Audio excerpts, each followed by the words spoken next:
Good evening. My name is Donovan.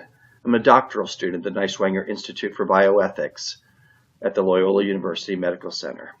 This presentation is in partial fulfillment of the requirements for the doctoral program. Initially, sisters were the only ministers, the ministers who did the work done in their own name. However, very shortly, they were joined by laypersons who were attracted to their ministry and worked with the sisters side by side. As they did so, they learned not only the skills of the medical profession, but they absorbed the sisters' spiritual foundation as they were exposed to their life of prayer and their inherent spirituality. The sisters who began so many of our healthcare ministries were first and foremost communities of faith. Their members were grounded in a deep love for Jesus that manifested itself in a commitment to care for those who are most poor and vulnerable, and to do so in community with God and with one another. They shared a commitment to initial and ongoing formation, and they would continue to nourish their spiritual lives through a well-structured rhythm of communal and individual prayer. The active ministries that they undertook, often in fields of education and healthcare, emerged from and were strengthened by their understanding of God's call to care for others.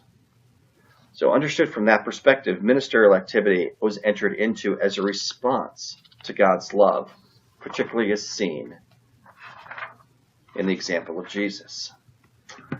It would be difficult to overstate the change that has occurred in the Catholic Church with regard to ministries since Vatican II. As the Catholic Church responded to those teachings, concepts such as the universal call to holiness and the right and duty of the baptized to fully engage in the mission of the Church, as well as the shrinking number of both priests and vowed religious, led to a much broader understanding of this term ministry. Father Tom O'Meara revisioned ministry as the public activity of a baptized follower of Jesus Christ, flowing from the Spirit's charism and an individual personality on behalf of the Christian community to proclaim, serve, and realize or bring about the kingdom of God, thus shifting the root of ministry from either ordination or a series of vows to the act of baptism and the experience of baptism. As I noted, the bishops have some concern about how this will happen. John L. Allen, at a community ministry board retreat, noted that the great concern of the bishop is not that such ministries be staffed by those who are not only technically competent, but spiritually formed.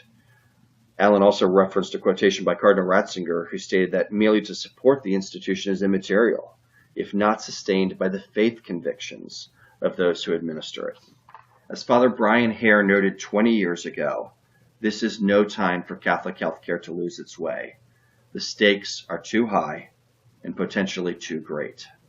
Should we fail, then I fear Sister Jean will have been more than prophetic in her concern that we may wake up one morning successful and competitive, but no longer a ministry.